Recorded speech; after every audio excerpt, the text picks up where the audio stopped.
besok teman-teman yang pensiun haknya apa sih? Gitu. Ketika ada anggota atau tetangga gitu, yang meninggal dunia, haknya apa sih dari BPJS Ketenagakerjaan? Biar kita ngerti. Itu. Oke. Ini yang berikutnya, tentu ketika kita bicara SPSI, gitu, yang ngerti juga kitabnya. Anggaran dasar, anggaran rumah tangga, ya. Balik lagi teman-teman sekalian, saya sebelum masuk ke sana mengingatkan lagi, ketika kita bicara serikat pekerja, secara kelembagaan, SPS itu punya fungsi dan peran. Implementasi dari fungsi dan peran itulah yang dilakukan oleh teman-teman sebagai pengurus, termasuk saya di dalamnya. Masing-masing kita ada levelnya.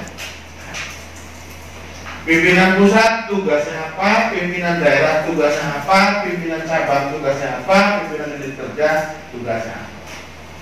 Secara keseluruhan, frame besarnya ada yang disebut fungsi dan peran serikat pekerja SPSI. Pertanyaan sederhana saya adalah, apa sih fungsi SPSI? Satu, ada yang tahu? Membela dan melindungi. Nomor satu atau nomor berapa? Yang dalam orang advokasi maksudnya itu. Fungsi SPSI yang pertama apa? Tapi melindungi. Jadi membela.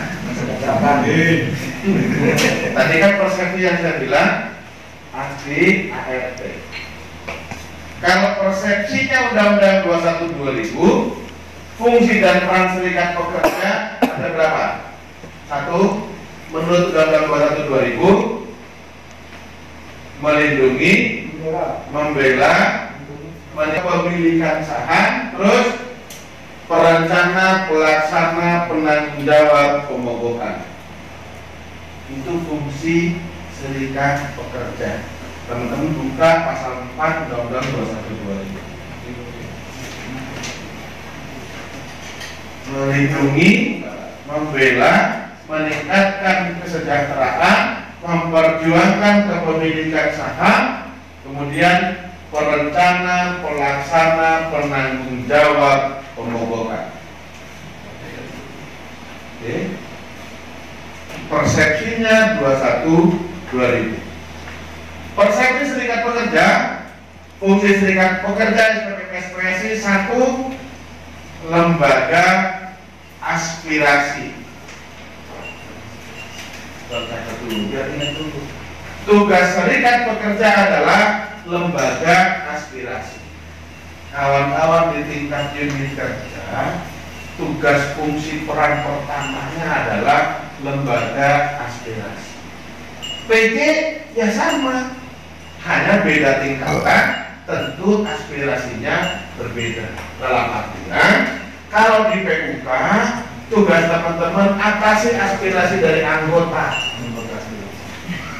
Nah, di tingkat cabang, yang aspirasi PUK. PUK juga sumbernya dari anggota atau dari pemikiran pengurus PUK kan. Oh, di PUK saya ABC sampaikan, PC ada persoalan ini, bantu ini, itu lembaga aspirasi. Minta A, B, C dan sebagainya. Yang pertama sekali lagi lembaga aspirasi. Yang kedua, fungsi serikat pekerja adalah lembaga perunding.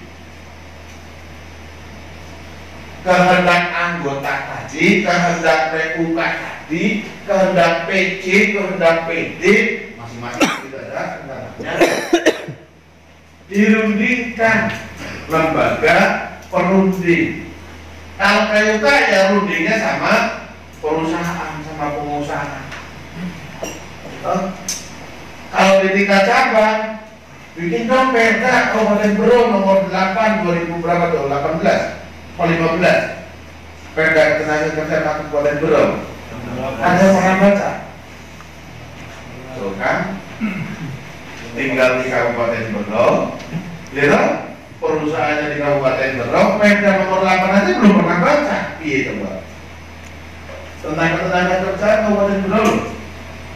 Ada beberapa item positif yang di situ yang bisa dipenuhi.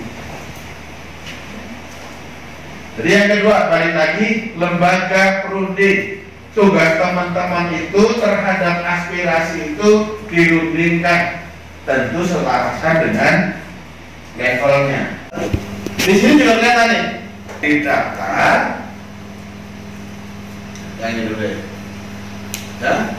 Sejak didaftar, tugas dinas tenaga kerja itu periksa. Kan kita datang ke Disnaker, katakanlah ke TU serahkan kepada kepala TU kepada Kadis turun lagi kepada TU apa langsung ke Kabin tuh di sini. Katakanlah ke Kabin turun ke Kasih turun ke mediatornya, berapa hari itu? Pokoknya nggak perlu tahu, 7 hari sejak teman-teman datang ke Disnaker, ke TU, Dinas Tenaga Kerja itu harus sudah memeriksa, diperiksa. Nanti outputnya ada 2. Kalau berkasnya lengkap, diundang.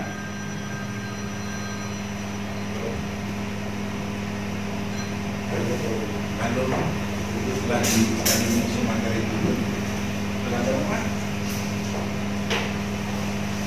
Bu, aku dulu ya, Bu. Ya. Sejak dicatat batas waktu 7 hari kerja, apakah diterima itu undangan untuk diberikan penawaran atau pengembalian berkas karena belum lengkap. Itu 7 hari kerja. Kemudian setelah diundang untuk penawaran, mau konsultasi atau arbitrase, baru kalau enggak serahkan ke mediator. Secara umum ini jarang dilakukan, tapi di Jakarta pasti. Saya praktek di beberapa kali, mau Jakarta Selatan, Jakarta Pusat, Jakarta Utara, Jakarta Timur, diundang tawarin dulu. Kalau enggak sepakat, yaudah baru berkas diserahkan. Ada berita acara bahwa para pihak menolak untuk ke konsiliasi atau arbiter, sehingga baru nanti diserahkan lagi kepada dinas. Oke. Tadi pertanyaan tadi, ini kan diserahkan ke mediator. Paling lambat 7 hari harus sudah manggil, dan paling maksimal di mediator itu cuma 30 hari kerja. Setelah mediasi terakhir, mediator itu mediasi terakhir loh. Makanya yang paling pokok adalah kerja. 30 hari kerja, bukan kalimat. Kan gitu. Ini ada kalimat paling lambat 10 hari kerja. Nih. Dari mediasi terakhir harus sudah disampaikan kepada para pihak itu anjuran. Jadi anjuran itu cuma 10 hari kerja sejak mediasi terakhir. Pertanyaannya, kalau udah lewat 10 hari kerja dari mediasi terakhir, dengan maksimal batas waktu tadi di mediasi hanya 30 hari kerja, kan gini ceritanya. Dari mediasi pertama, sidang 1, sidang 2, ini cukup 3 hari atau 4 hari, udah para pihak minta anjuran, berarti kan nggak nyampe 30 hari, hanya 14 hari keluar anjuran. Ini yang dimaksud 30 hari. Prinsip lagi tadi, kalau 10 hari kerja sejak si mediasi terakhir, mediator belum juga menerbitkan surat anjuran, langkah kita bagaimana? Nah, di titik ini kami mengatakan mediator itu prinsipnya wajib mengeluarkan anjuran. Kalau nggak juga PUK, PC, mungkin pindahnya melalui PC aja lah, jangan PUK. Nanti sesi berikut-berikutnya ada persoalan. Kan ada kan pengangkatan dan pemberhentian mediator. Oke, buat laporan ke Menteri Tenaga Kerja, laporkan ke Menteri Tenaga Kerja kasusnya apa, sidang mediasinya kapan terakhirnya, sampai sekarang tidak ada juga anjuran agar Menteri memberikan teguran bila perlu sampai tahapan tertentu cabut SK mediatornya, jabatan fungsionalnya dicabut. Ya. Itu secara fungsional sebagai mediator dari Menteri Tenaga Kerja. Yang berikutnya dia kan juga pejabat atau pegawai negeri daerah kok, ada BKD dan kepegawaian daerah gitu. Di bawah bupati juga, laporin aja ke bupati biar apa pangkatnya medet gitu. Tuh medet, mentok, karena mentok itu kuncinya itu. Daya tekannya kan cuma itu. Kalau ngomongin pekerjaan, semua tahu, semua juga sibuk, pekerjaan banyak. Tapi ngomong aturan, tanggal itu pasti. 7 hari sudah didaftar, 7 hari sudah diproses, 7 hari ditawarin, 30 hari harus sudah selesai, 10 hari anjuran. Kira-kira begitu. Itu baku. Jadi kalau ada mediator yang memperlambat kasus, ya teman-teman tinggal buat laporan kepada Pak siapa, kepala dinas dulu deh sebelum ke menteri. Kita lapor kepala dinas Pak Kadis, si A ini sudah melanggar tata tertib disiplin pegawai. Kita bagaimana Pak Kadis? Ya kan karirnya di tangan Pak Kadis kok, naik apa enggak jabatan dari mediator menjadi di atasnya, kira-kira begitu. Kalau Pak Kadis sudah dilaporin, Pak Kadisnya juga nggak ngapa-ngapain, laporin dua-duanya ke bupati sampai Kadis. Tuh Pak Kadis kalau mau mediatornya begini, sudah laporan begini, tinggal buktikan. Akhirnya ada laporan sambil diomong sambil ditulis, kira-kira gitu. Kalau nggak selesai juga, ya sudah ke menteri, buat laporan ke menteri, bersurat ke menteri, tunjukkan bukti-buktinya. Maka tadi ketika sidang mediasi kan ada absensi loh, teman-teman isi absen foto track untuk bukti sidang terakhir tanggal sekian.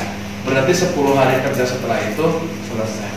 Teman-teman di titik ini kenapa harus panjang begini? Saya akan membayangin infrastruktur pemerintah daerah cukup apa enggak.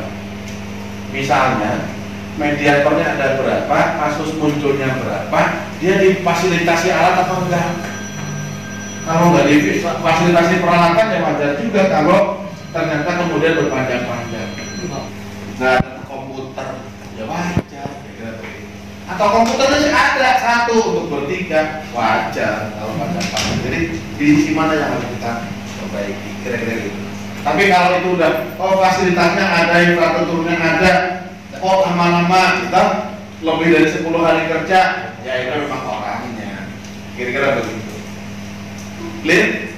Ada yang lain? Cukup jelas? Karena teman-teman belum merasa